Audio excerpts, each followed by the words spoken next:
What's going on, everybody? Welcome into this post-game edition of the Pack-A-Day podcast. Obviously, Packers lose in extremely disappointing fashion once again to the Minnesota Vikings. Not a ton of positives to take away from this one at all. I thought at times the offensive line was a little bit better. Jordan Love did not get any sort of help. I think there was opportunities that he could have had to help himself out a little bit more as well. We'll see all of that in the All 22 this week, kind of go through and review everything. But yeah, it's undisciplined. I just tweeted out a second ago, which is why I was a half second late to the chat. Final score: Packers penalties 11, Packers points 10. They had more penalties than points in this game, and I think somebody had Connor was posted it. Serious questions need to be asked of the coaching staff. So ill-disciplined, too many penalties and all over the place. Shocking offensively too. What's the plan? A higher draft pick. Let's start by there's some obvious things here, right? There's no one player, there's no one draft. They could get Caleb Williams, they could get Marvin Harrison Jr., they could get one player isn't fixing all of this. There are so many things that are plaguing this team, from completely, like you said, ill-disciplined football, penalties, mistakes. Kirk Cousins throws you an interception and you can't hold on to it. And that's the second time that's happened to Quay already this season, where he's basically been gifted an interception and just couldn't hold on to it. And I get, like, he's a linebacker. It's not like he's a wide receiver. Those have to be converted. You're an NFL player. Those are easy interceptions. They can't score points. They can't block. They can't tackle. The third down defense in this game was an absolute nightmare. They lost time of possession by like 10 minutes again. Just all of it. I mean, in Minnesota, they kept Green Bay in this game. I mean, that's that being a 7-point game at halftime was an absolute gift to Green Bay. Green Bay played like garbage on all phases in that first half, and that was a 7-point game. And now Minnesota goes out, scores the touchdown right away to start the second half. There's the interception that Jayden Reed at minimum should have done a better job of probably competing for that ball and making it at least an incompletion, if nothing else. And then they go down and score a touchdown. All of a sudden, but then even then, you've got Green Bay having the opportunities, and Kirk Cousins goes down with the injury, and Jaron Hall fumbles the ball, and you had every opportunity in the world gifted to you to just get back in this game. You block the field goal. They miss another field goal. There's so many opportunities just to do anything. And of course, Green Bay could do nothing. So there's not a draft pick. There's not a free agent. I don't want to hear anything about Packers being buyers at the trade deadline. Like, just absolutely nothing. There's nobody that's walking through that door that changes what this team is right now, period. End of story. So this is a bigger organizational issue right now. And we all knew that this was going to be a bit of a learning curve, and there was going to be some positives, some negatives along the way. There's just not any positives. You go through the game, and it's really hard to take away much of anything as a real legitimate positive and look at anything that's trending in the right direction. The young wide receivers, no. The quarterback, Luke Musgrave, the block, like I said, I thought the blocking was a little bit better in this game than it had been in some previous weeks, but there's still some times where obviously, like in the end zone when you've got it, first and goal, second and goal from the one, and you can't get a yard and those sort of things, it still rears its ugly head. There were still too many pressures. And then on the defensive side of the ball, I thought Devontae Wyatt flashed a couple times, Slayton flashed a couple times, but there's just not. I think Jair had a brutal game. Jair had a brutal game this game. He couldn't stay with a rookie wide receiver, a very talented, extremely good rookie wide receiver, but you're supposed to be one of the better corners in the league. So there's a lot more to this than any one thing. This is going to take a really long-term approach to fixing the issues that this team has. It's not going to happen overnight. And the bigger issue, the biggest frustration is that there just doesn't seem to be those signs of progress. You have another first half where it took everything for you to get 3 points in the first half. And then the second half, you score 7. So like there's a lot wrong with this team. And like I said, there's no one thing that's going to fix it. All right, we got to get to some super chats quick. First of all, JRS8031, thank you so much for becoming a YouTube member. Now, of all times is a great time. I'm not just talking about me here. Whatever Packers sites you follow, whether you read, whether you check out podcasts, YouTube, whatever it is, go support your favorite Packers podcasters. Now is the best time to do it. Because it's a tough time because there's only so much we can say, right? there's only so many times you can say, well, they have to have better fundamentals and footwork from a blocking standpoint. And like, there's only so many things that we can go over. And it's this kind of the same tired thing that unfortunately we have to keep going over week to week. I was hoping for a win today and some more positives in this one, just so we had some more interesting stuff to talk about. But instead, I joked at halftime. I said, I'm just going to post my post-game report from last week, or my post-game show from last week, and just dub over Vikings instead of Broncos and see if anyone even notices the difference, because I could say the exact same things I've said over the last 3 weeks, and I don't think anything's changed whatsoever. Daniel, thank you so much for that. I'm wrong to think LaFleur has been a big problem. No, I don't. I think it's fair to question, Matt's involvement with everything and where this team is performing right now. I still think that this is like, there's no immediate change that you can make right now that's all of a sudden going to make this better. What are you going to do? Fire Matt and promote Rich Bisaccia the rest of the year? And I know some of you probably that sounds like a good idea. I just don't think that helps anything right now. I think you're the same bad football team with just a different head coach. And I think Matt has earned the right to see if he can right this ship for the remainder of this year. He found a way to right the ship at the end of last year. Wasn't good enough. I'm not saying that you just get a free get out of jail free card because you win up 4 games in a row against some bad football teams at the end of last year, but they found ways to get wins and turn the ship around last year. I do want to see if he can do the same thing this year. Mostly, like, if there was a clear and obvious of like, okay, if they fire him and they can go get so-and-so and bring that in, and like, that's just not something you do in mid-season. You're going to promote somebody. It would be an interim basis. So yes, it's fair to say that he has been a large part of the problem at this point.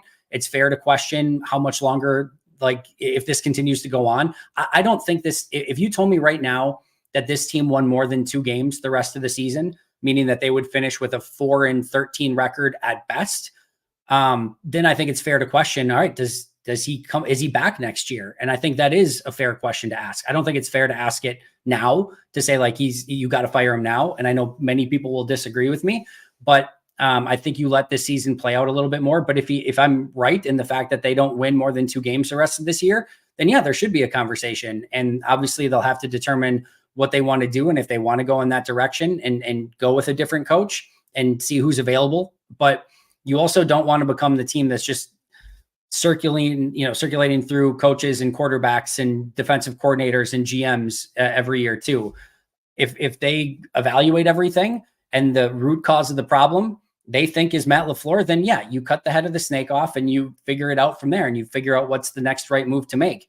But there's a lot of blame to go around. There were players put in positions in this game to succeed over and over again, and they couldn't come up with plays. Like, there's jump ball opportunities, 50-50. Like, these wide receivers cannot get a 50-50 ball to save their lives. Dobbs did last week on the touchdown play, but outside of that, it has just been so brutal for them to go out and get, and even the Dontavian Wicks one, who you guys know, I've been a huge fan of what he's been, able to do in limited playing time. He gets a great opportunity in the end zone. He's not going to score there, I don't think, but you get 1st and goal from the 1 if he just catches a very, very easy slant pass, and he can't come up with that. Reed had some. Watson had multiple opportunities. Like, there's a lot going on. We saw Quay Walker have an interception right in his hands. There are times the touchdown pass where Rasul Douglas, and Jonathan Owens just abandons his zone. We can never say for certain without knowing the play call. I know Rasul thought Jonathan Owens was going to be there, and if you look at it, it looks like they're setting a trap, basically, where the guy that Jonathan Owens goes with is going to the opposite side, and Jair is buzzing over, so that if Kirk sees that and he sees the tight end, or I think wide receiver, go with them, like, he's going to throw it that way, and Jair is basically going to buzz across and he's going to have an easy pick. And if Owens just stays there and then he throws to Hawkinson, Owens might have an easy opportunity for a pick. So there's so many opportunities that this team is being put in situations where there's a lot of blame to go on the players. There's other opportunities and times where the coaches are not setting up the team for success. I think there were some really bad play calls in this one. I'd even go back to last week when, you've got your defense not put in a position to succeed on, 3rd and 1 on the 5-yard line or whatever it was. And you've got, you bring in an extra corner and a linebacker.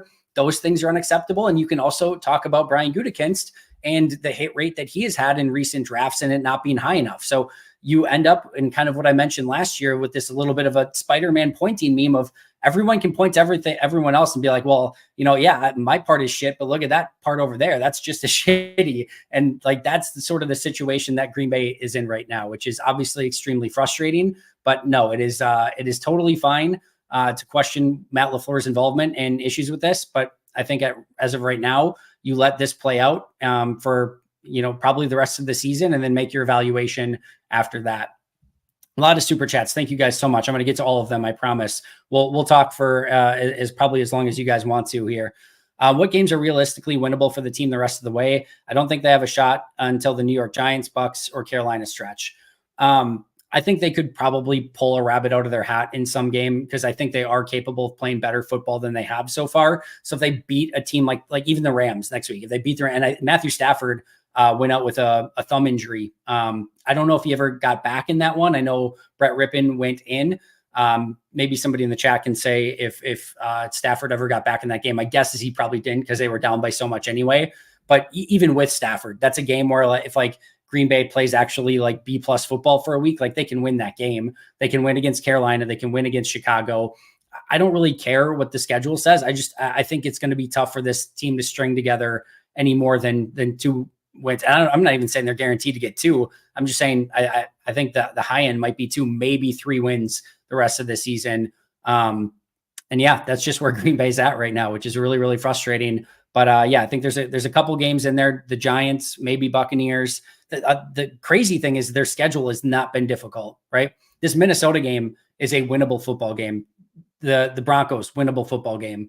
The Falcons, winnable football game. The Raiders, winnable football game. Like the only team that they've played up until this point that you would say like, all right, that's a clear L just based on the 2 teams is the Lions. Every other game was against an opponent that a decent team could beat on any given Sunday. And Green Bay has been far, far, far from a decent team so far. Preston, thank you so much. Regardless if we get pick 1 and get Williams, who knows if it'd even pan out.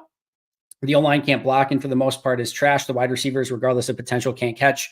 And the coaching, I'm assuming there was more to that. But yes, that's kind of what I was pointing to earlier, Preston, of even if you have a situation where you get Caleb Williams, or you sign a huge free agent or trade for somebody or whatever, this is more than just a one-person issue at this point.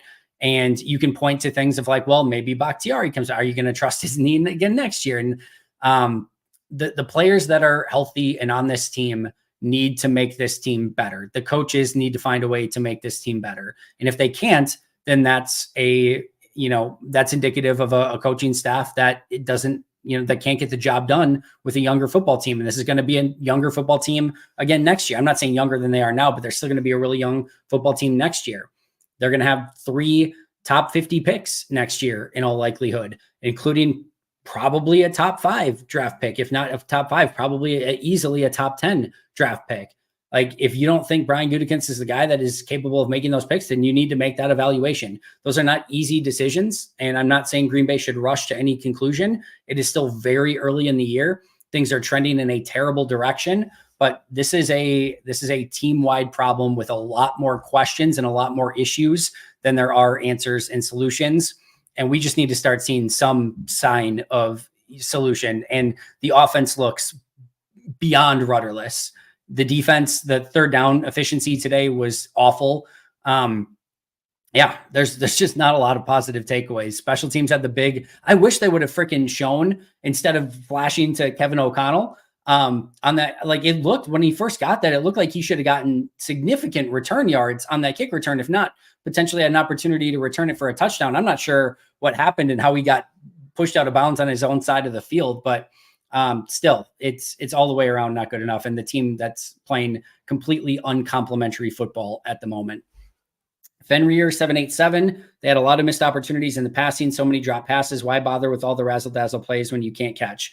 And that's the thing, right? There's no silver bullet. There's no perfect answer. If they just keep calling basic stuff, well, Green Bay's messing up the basics and they can't block and they can't catch. So it's like, all right, well, we got to try something different. So then they try maybe something a little bit more exotic, or they, try a pass where you're flipping it to Emmanuel Wilson, throwing it back to Jordan Love, trying to get the ball down the field to Dontavian Wicks like they tried earlier in the year. The flea flickers, the throwbacks to Aaron Jones. They're trying anything that works, but you're having all of these things that are like, you're trying offense 401 because offense 101 doesn't work. And that it's just a recipe for disaster. It's usually the teams that have to pull out the crazy trick plays that know they can't beat you straight up. And right now, Green Bay knows that they can't beat the opposing team straight up, that they got to try something creative or different or unique or something the opposing team hasn't seen. There's only so much that can get you. And it seems almost like Green Bay maybe even emptied out some of their trick plays early in the year. We're not even seeing anything super creative from this team, at least going into this week. And they get 10 points. I think there has been a cognizant, decision by this team to try to simplify some things so that everyone can be in the place that they're expected to be and hopefully try and do their job. You're not seeing a ton of motion. You're not seeing like just this offense, like from what we saw, even from this Matt LaFleur offense in like 2020. So I know like all offseason, one of the things that we were potentially excited about was, all right, what does this Matt LaFleur offense like truly look like if Aaron Rodgers isn't maybe, wanting some of his stuff done? The answer, I don't think we're still seeing the Matt LaFleur offense. And certainly if this is, then this is not what anyone was anticipating or hoping for. But you can tell, like I said, I think they're trying to almost dumb some things down to make things simple, and that's not working either. And so you try to simplify, it doesn't work. You try to go more advanced, it doesn't work. And like I said, there's plenty of blame for Matt LaFleur, the head coach. Matt LaFleur, the play caller, is just all out screwed for the most part right now, just because there's not much that you can call.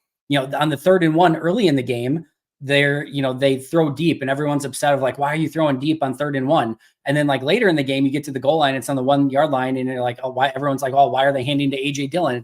There's nothing that he can call that's working at the moment. And when you have your hands that much tied behind your back, where you don't have a good play call you can go to, again, Matt LaFleur, the coach, can bear all of that burden, but there's not much on that play sheet that looks overly appetizing to call right now, and that you think that you can get the job done with, whether it's a simple play, an advanced play, a trick play. They just can't execute. And we've seen it on offense, defense, and even on special teams a little bit. All right, where we leave off here. Tyler, the season was about growth and development. Through week 8, it's pretty clear 0 parts of the offense have done that, players and coaches. Yeah, the development has been lacking. And like I said, that is the biggest thing with this team, that you were willing to take your lumps from a win and loss standpoint at times. You knew that this wasn't going to be perfect. You knew that it was going to be an imperfect picture that we were going to get throughout the course of the season.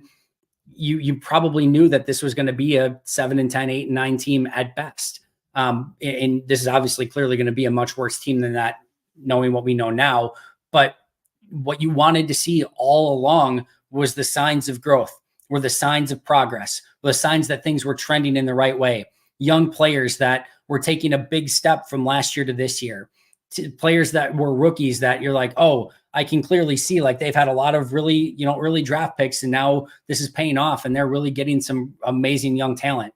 I mean, Devontae Wyatt, I thought was good in this one. I'm excited to watch. Like, that's like one of the few players I'm excited to watch the tape of this week. But Quay Walker got dragged into the end zone by a backup running back, dropped a clear interception. Obviously we talked about Jair Alexander, former 1st-round pick, had a brutal game in this one, couldn't cover Jordan Addison. Lucas Van Ness certainly not making his big impression. Luke Musgrave, I'm proud of Luke just for battling through, I think, some of the injuries he had this week, but not exactly a big impact game from him. We didn't see anything from Tucker Kraft. Dontavian Wicks had the big drop. Jaden Reed made some plays late, but also had kind of a ball ripped away from him on an interception. It's tough. It is tough out there right now for a Packer fan, because you just want something. Jordan Love, we don't have to look past Jordan Love. You just want something that you can really look at and be like, all right, all of this over here is a burning dumpster fire, but here's 3 things I can put on a pedestal and be really excited about, and know that, all right, Christian Watson and, Quay Walker and, Devontae Wyatt are going to be able to, carry us in future seasons. And you're just not even seeing those sort of things. And it's not always bad. It's not always terrible. There are some younger players that are playing decent to solid football, but this is a game about stars and all pros, and you need big time players to succeed in this league. It's not a surprise. When you want a Super Bowl team, it takes a Charles Woodson, it takes a Clay Matthews, it takes a Nick Collins, a Tramon Williams, a Sam Shields, a Cullen Jenkins, a Aaron Rodgers, a Jordy Nelson, an incredible offensive line. Like, it takes a ton of super talented players.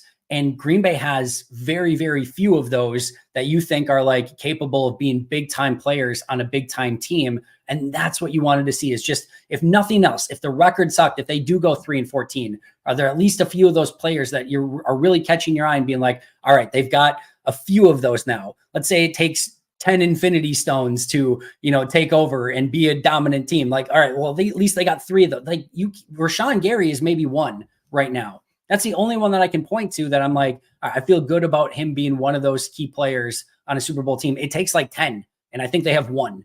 And that's where you want to see a little bit more growth out of some of these younger players. It doesn't happen overnight. I think Zach Tom can be a really good player on your offensive line.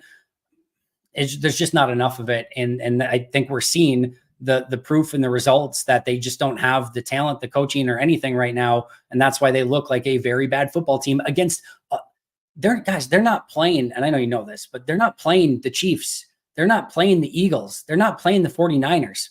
They are losing back-to-back games against the Broncos, against the Raiders, and against the Vikings. And the Vikings have played a little bit better as of late, but man, that is a stretch you cannot go 0-3 against. Like, I would love to know, like, certain things I would just love to like be able to like simulate out and see. I would love to know how many teams in the league right now would go 0-3 playing those 3 teams back to back with extended rest against the Raiders, a bye week before the Broncos, and the Vikings at home. I would love to know how many teams in the league would go 0-3 in that situation. Maybe like the Panthers, they just beat the Texans though, which might be even better than the Broncos or the Raiders are. Like, that's the really frustrating thing too, is it's not like they're even losing to good teams. They're losing to average mid teams at best. All right, Preston, we continue to look like this and don't trade some of our players for draft capital. It'll say a lot about the incompetence of upper management too. The really hard thing, Preston, about trading players away, I do think you could probably get something significant for Jair because of his, like, teams will trade for upside and talent, and they know that he's a super talented player. So just because he hasn't played well as of great doesn't necessarily mean that, like, I think they would get a first round pick for him. I really do.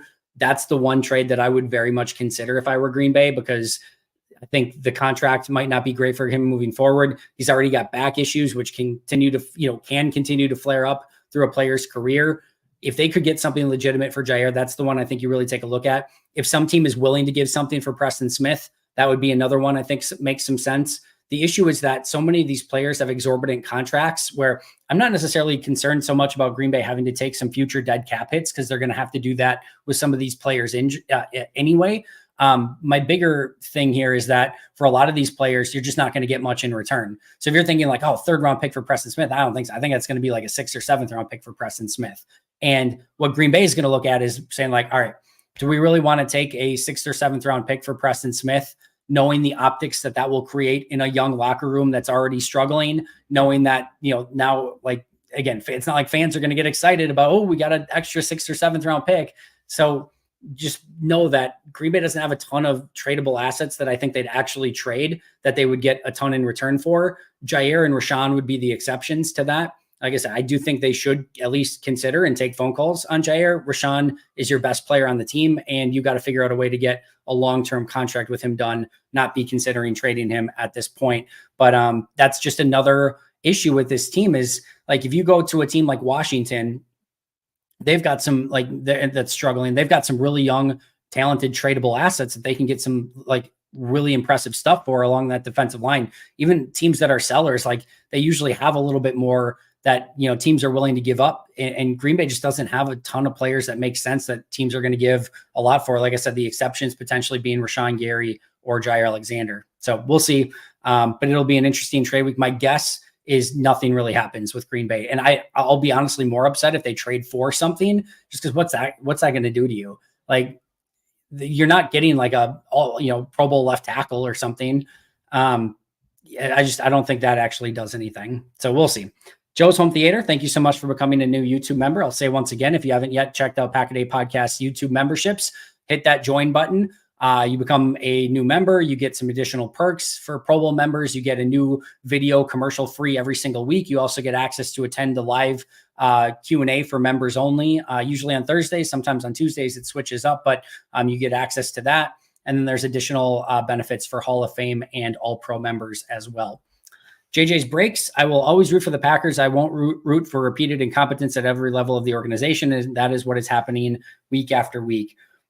I do think a little bit, we probably need to, we're just not used to this as any level of Packer fan, right? Unless you were in the 80s. If you were around for the 80s, if you're just a little bit older than me, then yes, you have experienced some legitimate incompetence with the Green Bay Packers. But everyone else has not been used to this in any capacity. We haven't seen a team that hasn't had a Hall of Fame quarterback in 30 years. We haven't seen a team that has to fight and claw for every single win, every single yard, every single first down. This is a team that is tremendously behind the 8 ball from a salary cap standpoint and some of the dead salary caps that they have taken on. They've gotten some big time draft capital for trading away players like Aaron Rodgers and Devontae Adams. They arguably have not hit great on some of that draft capital yet, and having some earlier draft picks that haven't exactly panned out quite as of yet either. It's really easy to jump to the conclusion of all this team is incompetent at all levels. And I'm more leaning towards that direction with you. But I do think that we're just not used to seeing any of this. I think the thing that I will say, and what Packer fans do know, is they know what winning football looks like. We've seen it for 30 years. Now, there's been varying degrees of winning football over that time frame. We have seen some teams with really great quarterbacks, Hall of Fame quarterbacks, that were covered up by Aaron and Brett. We've seen some times where they should have done more to put more talent around those players. But for the most part, we have seen winning football in Green Bay for 3 decades. And we know what winning football looks like, and we know what winning football does not look like. And there is not much that you can point to on this team and in this organization as a whole that makes anything look like a winning organization or a winning football team, excuse me. So I think we need to be a little patient in seeing how this team turns it around. But if this is the result, and if this is this type of football that we see week in and week out, then yeah, like it does lean towards incompetence at every level of the organization. The bill is coming due a little bit for keeping those teams together in 21 and 22. I think when Green Bay really looks back at things, I think 2022 and trying to keep that team together in 2022 was probably a really big issue. They probably should have, and I said it at the time, as soon as it happened, as soon as that Russell Wilson deal happened, that Green Bay probably should have traded Aaron then and got a bigger deal in return than even what they did for against the Jets. But I understood why they didn't do it. But even just kind of keeping some of that team together with the Preston Smiths and the Aaron Jones, and again, Jones has been good when he's been healthy. But I think you could look at that as the pivot point of when they probably needed to start pivoting and going younger and not signing some of those huge contracts, maybe getting rid of Aaron a year earlier and doing that. But at the same token, all I know is that we might have just learned a year earlier in that situation that the pieces that are in place here, meaning the GM, the head coach, and those sort of things, just may not have been good enough regardless. And I don't want to say that for certain. There's a lot of season left, but I think the big thing right now is just nothing is really trending in the right direction. All right, Tyler, when GMs and head coaches miss on a first-round quarterback, that typically costs them their job. If Love doesn't pan out, are Goody and Matt LaFleur gone? I think Goody has a little bit more leash, would be my guess, for right or wrong. My guess is Goody will get a little bit more leash. I don't know how it's so hard to put odds on what's going to happen with this team moving forward, just because so much is broken. And it's hard. It's kind of hard to tell, just as we're kind of saying, like, it's really hard to get a grasp of what Jordan Love is or isn't because of all the chaos around him. It's just like everything kind of feels that way.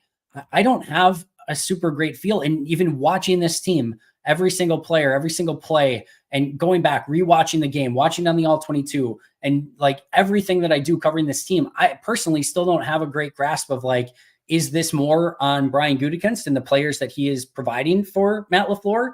Is this more on Matt LaFleur and him not getting the most out of these players? Is this more a Joe Barry issue? Is this like the right plays are called, but the players just aren't out there executing the way that they're capable of?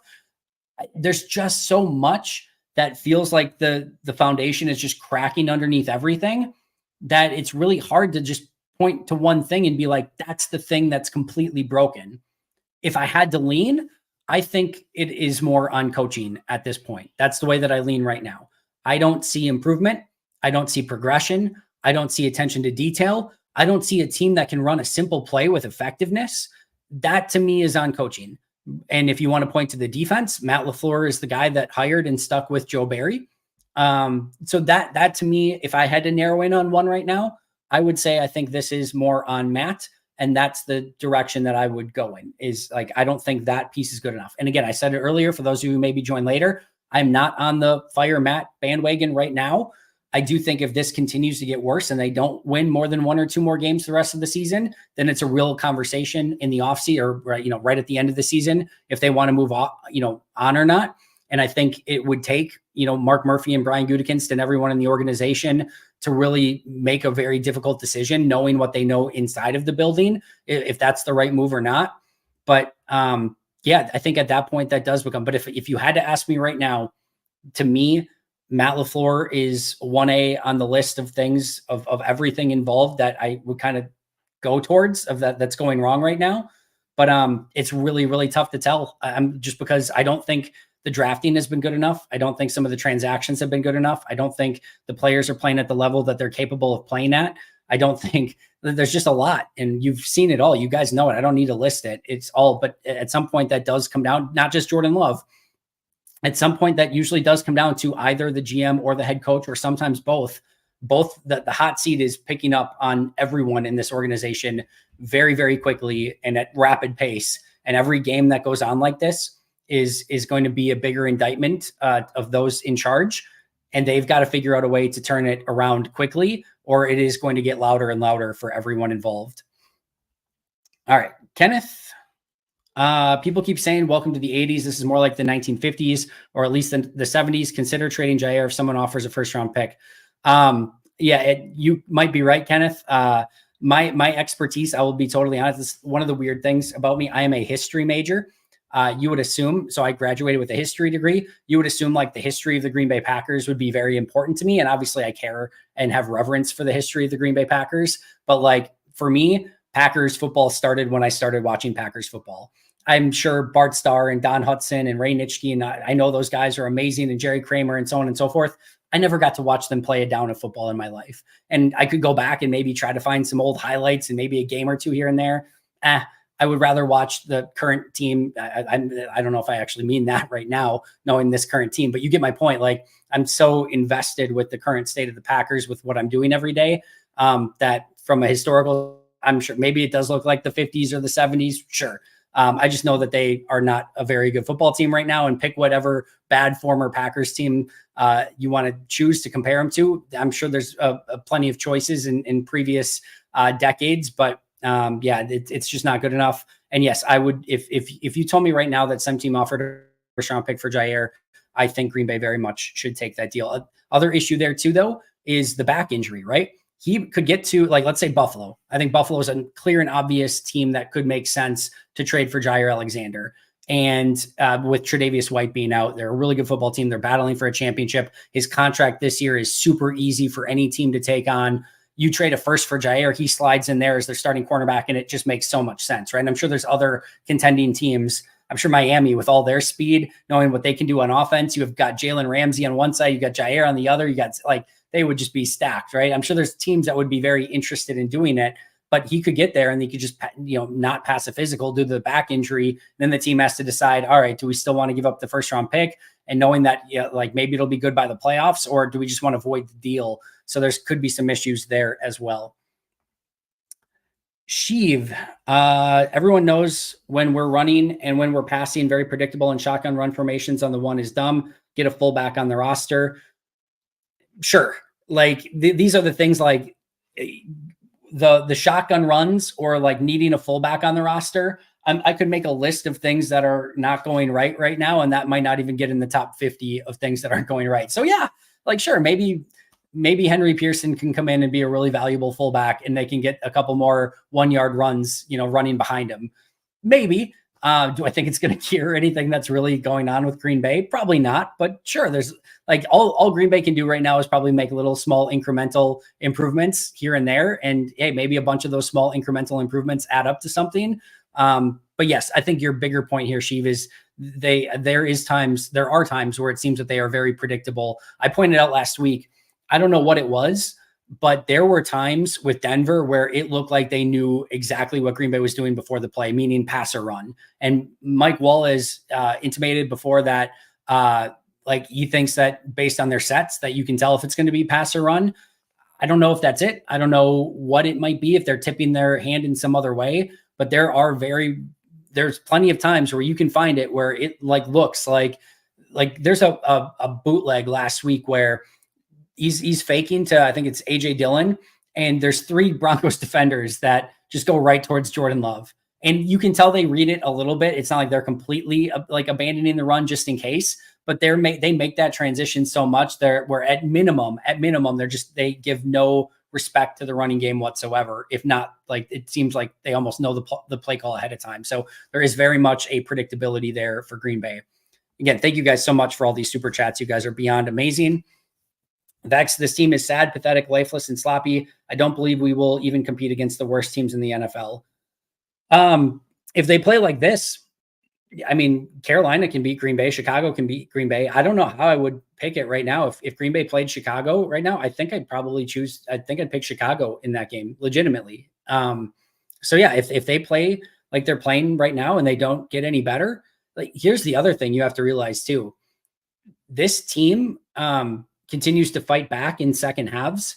And I guess you have to give them some credit for that. There were moments in this game where it felt like if Minnesota converted in a couple of situations that it was going to be almost like a screw it fest, like not necessarily fully giving up, but like you could just tell at times like the life was being sucked out of the team when Minnesota was going on those elongated drives and they kept giving up third down conversions and those sort of things. It will be interesting. This is a portion of the schedule where they played bad football teams and they kept fighting tooth and nail just to make things close at the end of games, at least as best they could.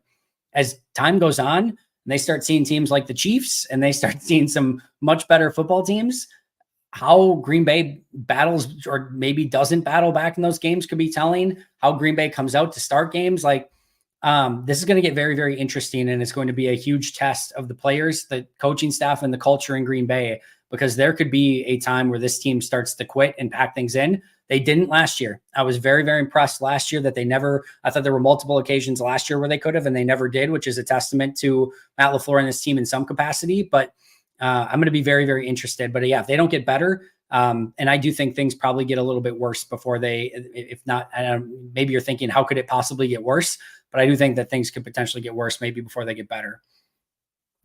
Cameron, Drake and Caleb aren't fixing this team. To be honest, give me Jordan Love with improved coaching and 1 or 2 go-getters on offense. I think the really interesting thing, and we have a long time to go before we even get to this point, but if Green Bay does end up with if you end up with one of the first 2 picks, if you end up with pick 1, you probably just have to take Caleb almost no matter what. I know he's not had the greatest season and he's really struggled with pressure, but he's just too talented that you probably almost have to consider taking him. But those will be really interesting discussions if Green Bay does end with the number 1 or 2 pick of, do you just take the quarterback, which I think they probably should and would, or do they stick with Jordan, trade the number 1 or 2 pick to another team, get hopefully some sort of king's ransom and do an aggressive, all right, we can get a lot of stuff by moving off of those picks and sticking with Jordan. That will be a very interesting discussion, but I don't know, not one I'm ready to have quite yet. And hopefully they can turn it around. I don't know. I actually don't know what I'm hoping for in that situation, but we maybe not even, having to have that discussion if they don't finish with one of those picks. But if they do get there, it will be a very interesting discussion. Brian, thank you so much. I knew they'd struggle, but 2-5 and no signs of improving is hard to swallow. Absolutely. You're preaching to the choir. Exactly what I've been saying here. Don't really care about 2-5. If you would have told me going into the season they would have started 2-5, I'd be like, yeah, all right, that seems like it could easily happen, especially with some of the injuries. The record doesn't offend me. It sucks. I don't like it. I'm not enjoying it. But the 2-5 record overall doesn't offend me all that much. And again, if you would have told me going into this, if you would have told me, gave me a time machine and I could have looked ahead and you would have said, all right, in the offseason, they're 2-5. Like, I don't think I would have been that upset by it. 2-5, the way that they're playing, the way that they're regressing, the way that they're not getting better, the way that there's not any positives to talk about. That is a totally different story. And that is the part to me that is very hard to swallow. A-Rock1, thank you so incredibly much. Super, super kind of you. To me, this has always been about poor roster construction, philosophy, and overvaluing draft capital. Good drafts for schemes that his coaches aren't running. Hope the front office is gone with Murphy and doesn't replace with in-house. I do think that everything from a roster construction standpoint needs to be looked at a little bit better. Has there been a decision of like, hey, these players fit this scheme and these players don't fit this scheme? It seems like there's times where the front office and the coaching staff aren't particularly on the same page with things, specifically with like defense, right? The way that Joe Barry wants to play defense does not match with the secondary that Brian Gutekunst has put together. Rizul does a little bit, but that's like a practice squad signing that they not got lucky on, but they found, and he turned around his career in Green Bay. Other than that, none of the decisions really make sense for this Joe Barry defense. Even you can even argue paying Jair what you're paying him to play a ton of zone, off zone corner probably doesn't make the most sense. It's not what he's best at. Right. Eric Stokes, same thing, playing off zone coverage and coming up and tackling, not his best trait. The safeties, Darnell Savage, not his best trait by far and away. Now, Savage was drafted before the Joe Barry regime, and same thing with Jair. So like at some point you have to just adjust and go with it. But it does not seem like the players that they have, especially in the secondary, even somewhat at like linebacker, match exactly what Joe Barry wants this scheme to be. Now, I've said this before and I'll say it again, I'm very much of the mind that if you're a good coordinator, coach, etc., you go get me talented players and I'll cook with great players. Like I'll figure out a scheme that works regardless. Like if you're giving me Eric Stokes, Jair Alexander, Rasul Douglas, and those guys, like it's up to me to make it work with those players. But I do think you have to look at the entire evaluation of what type of players that they're getting. I think the NFL has been going in the opposite direction of going much more physical and much more tough, especially in the trenches with speed at the playmaking positions. I mean, if you want to look at every other team that's successful right now and what they're doing, like go offensive line and tight end, and they're power players. They are power physical players that can get movement and really be like people movers in the run game and just be really big and physical and intimidating and imposing. Meanwhile, you get super fast players on the outside that can make all the plays and can, kind of make it through some of those, holes that are opened up by those players. And that's sort of the way that things are going. When you've got a offensive line that's all finesse players and a running back that's a power player in AJ Dillon, you're doing the exact opposite of what every other team is doing. And obviously, Jones has the playmaking ability and he's just been hurt, but the tight ends are more finesse players. The offensive line is finesse. And the wide receiver, Dobbs isn't the fastest guy in the world. You've got Watson and Reed, which is good, but you look at like the pure unadulterated speed type players, they've only got a couple and they don't have the power in the trenches up front or at tight end or at fullback or anything like that. It's just kind of the exact opposite of what is being successful in the league right now. So yeah, overall, your point here is that everything has been an issue and everything is going to need to get evaluated to see, I guess, if nothing else, what's the most broken piece of that team? And can you start by fixing that? And if that's front office, if that's GM, if that's coaching, if that's whatever it is, you got to figure that out first and get that headed in the right direction. Because right now it's been pretty ugly. Do you believe we're seeing the real Matt LaFleur without Aaron Rodgers right now? I don't think this is the real Matt LaFleur either. Like I said, I think Matt, every team needs certain pieces to be successful on offense. This has clearly not been good enough from Matt, period. End of story. We don't need to have too much of a larger discussion on that. But I don't think that we are seeing the real Matt LaFleur offense. I think there's things that he's trying to dumb down for his young players that, clearly when he tried to get a little bit ahead of things, like they just couldn't go out and execute. You've got wide receivers running to the same spot of the field, even on simple plays. So Matt LaFleur, the coach that needs to get those guys playing at the right level and making sure that they're being held accountable for their issues and those sort of things, that might be the real Matt LaFleur. Like that has been a problem. But as far as like a play calling Matt LaFleur, and like if we're seeing the real Matt LaFleur offense, to me, it still doesn't feel that way. I think 2020 was the closest we saw to the real Matt LaFleur offense, where Aaron really ran his stuff. And, Aaron wasn't being asked to do anything spectacular. Now, he played at a insanely awesome, fun level, but you looked at what was schemed up for him and what players he had open and available. There was some really fun stuff. And Aaron, clearly a huge part of that as well. And some of the checks that he can get the team into, at the line of scrimmage. But you could tell 2020 was a year where they really sort of put things together. I think that was the closest we got to a real Matt LaFleur offense. I don't think Aaron really ran it for better or worse or indifferent. Maybe it was just better that Aaron ran it a different way last year based on what we're seeing now. But I don't think we really saw it in the last couple seasons. And I don't think we are seeing it right now either. But again, Matt's a piece of that as well, and making sure that he's holding everyone accountable and getting them ready and prepared at a level to be able to go out and play and execute what he wants his offense to be. This team feels like if they just catch 2 or 3 of those drops, they could win like these games like 80% of the time. That said, Joe, play one snap of man, please. It does feel like Green Bay is its own worst enemy on numerous occasions throughout the course of the game. There's just plays that they have the ability to make. And I talked about this earlier when I said there's times where this coaching staff is putting Green Bay and their players in positions to be successful, and the players just aren't doing it. And sometimes there's only so much you can do. To Adam Stenavich and Matt LaFleur's points from a couple weeks ago, when they've said flat out, there are times where we are calling the perfect play against the perfect defense, and we're getting the bare minimum in those situations. That is true. And sometimes not even the bare minimum. Sometimes it's just not a complete pass. Sometimes it's a drop. Sometimes it's whatever. And that stuff is real and legitimate. I've seen it on tape where they've got a perfect play called. I pointed one out last week where Aaron, like they've got a perfect running play called against the defense, and they get 4 guys blocking 3 on the left side, and it all washes out. You've got Josh Myers climbing up to a off-ball linebacker, huge advantage there, and Myers does his job. You've got Zach Tom on the right against an edge rusher, and Zach Tom does his job. And then you've got Aaron Jones running behind John Runyon Jr. John Runyon Jr. has the defensive lineman. The defensive lineman shoots this gap, and there's a gap wide open. And Aaron Jones is going to get to the second level and have a big explosive play. And instead, the defensive lineman that's against Runyon, taking the far gap, just crosses right over the face of John Runyon Jr., who's supposed to be there, sealing him off and just making sure he doesn't come across that gap.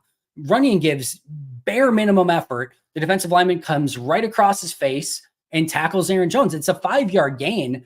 So when you look at it, it's like, oh, finally they got a 5-yard run. That should be like a 20-yard run, if not more. But John Runyon Jr. just allows a guy to cross right across his face with no effort and tackle Aaron Jones. Like, that's the sort of stuff. So, it does feel like Green Bay is its own worst enemy. And whether it's a couple drops, whether it's a block, whether it's a underthrown ball, there's too much of that stuff that keeps happening consistently. And if everyone just does like the easy stuff, I'm not even asking like the crazy complex stuff or going up and making a crazy play. If everyone just does the stuff that's within their purview to go out and win a football game, they're going to look much better. And they're probably, instead of, maybe they have an extra win or 2 at this point, but it's just not good enough all the way around. All right. Thank you everyone for the super chats. I think I am probably going to get out of here pretty quickly. Just want to take a look. Anything else that came in here? Appreciate you all being here. We got over 600 people in the chat, which is amazing. I don't know if I'm going to get to it this week, but I want to talk about this in much greater detail. Because there's always gray. It's never one way or the other. Just as the same way, if Rodgers was struggling in New York and Green Bay's offense looked amazing without Aaron, it's still not like, oh, look, we finally got rid of Aaron and look how much our offense is amazing. Even if that were the case, it's not the case. Like there's always gray area here, but there's a lot to go into this, but I want to go into it in a much larger way coming up. Penalties and drops, absolutely. I mean, there were times in this game, like the start of the game, right, for Jordan Love, and I think that's one that's really worth looking at because I tweeted this out too. He was 1 of 3 for 2 yards to start the game if you look at the stats. But if you look at the tape, right? He's got the completion that he had for 2 yards, but then he's also got the 20-yard play down the field where he stiff arms a Vikings defender that gets in the backfield with ease and then throws a ball to Romeo Dobbs that only Dobbs could get, and Dobbs converts the first down. But Rasheed Walker is down the field and you get a penalty, so that's not on the stat sheet. Then he throws a catchable ball to Aaron Jones. It should have been a first down along the sidelines. That's dropped. Then he comes back and he throws a first down completion on a catchable ball to Luke Musgrave. That's dropped. So he should be 4 for 4 for like 40 yards. And instead he's 1 for 3 for 2 yards. And like there were also moments where Jordan just did not play that well either. And he needs to play better throughout, like have better consistency throughout the course of the game. But if you look at his box score, it's still not going to tell the whole story of who he was in this specific game. See, this is why it's complex. I don't think it would be just as bad. I would be willing to bet you, assuming he doesn't tear his Achilles in Green Bay, that Green Bay probably has a couple extra wins with Aaron right now. But all of the issues that are plaguing this team would also still exist. So like I said, I want to go into it in much greater detail. He was hurt. He did have an injury as to why Nyman wasn't in on the final drive. I forget exactly what it was, but they did announce he had an injury. I can't remember if it was a knee or whatever, but yeah, that's why Walker went back in. Foot injury. Okay. Yeah, not great, my friend. For the most part this year, I've thought the wide receivers have been pretty solid. Like they still need to do a better job of making contested catches, but like there have been plays where it's been open and just Green Bay can't get the ball down the field, or there's been times too where there's just not much the receivers could do different because they're playing so many guys in coverage and they're still getting pressure up front, like those sort of things. But I thought this was on the whole, and I'm partially excited to watch the tape this week because of it. But I think this is a really rough week for the wide receivers.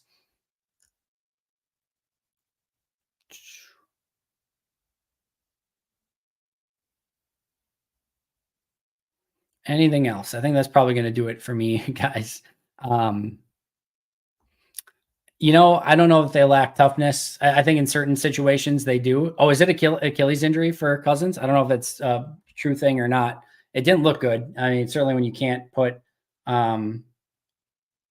pressure on it. But yeah, I don't know if that's actually come through or not yet, but it didn't look good, that's for sure. Yeah, I'll probably at some point. I actually had this on my to-do list a couple weeks ago to kind of look at his drafts a little bit sooner, and just didn't get to it. So, yeah, I'll get to that at some point. Oh wow, so it is official. Whew. That sucks for them, obviously. I would watch. I don't know what the salary cap situation is, but there's no way after Will Levis threw the day that he had that Tannehill's playing anymore in Tennessee. If Minnesota wants to go out and compete this year, it wouldn't shock me if, again, I don't know where they're at from a salary cap standpoint, if they could even make it work, if Tennessee could make it work, but Tannehill to Minnesota, just off the top of my head, would potentially make some sense. I don't know. I think it was like a fumble drill or something. I don't know what it was. I don't know if it was trying to recover fumbles or if they were, I don't know what it was. I have no idea. I will say this. It is the single last drill I would be having this specific team working on right now. There's so many things that this team has broken, and like that's the time you're spending on at practice. Like get all the way the hell out of here. Well, he picked all the players, Scott. That's his role in all of this. He put the teams together. Now part of this was known kind of going in. You were going to have a team that was young. You were going to have a team that was behind the 8 ball from a salary cap standpoint from all the dead money that they have. But still, you got to hit on some of those first round picks, second round picks, third round picks a little bit better than I think he's done. Marcus, thank you so incredibly much. Super kind of you, my friend. They're practicing missing tackles. That sounds about right.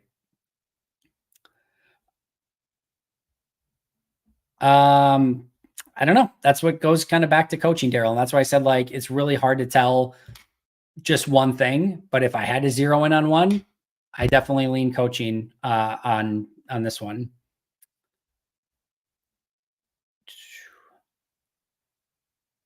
All right, guys. I think that's going to do it for me for now. I got to go rewatch this game.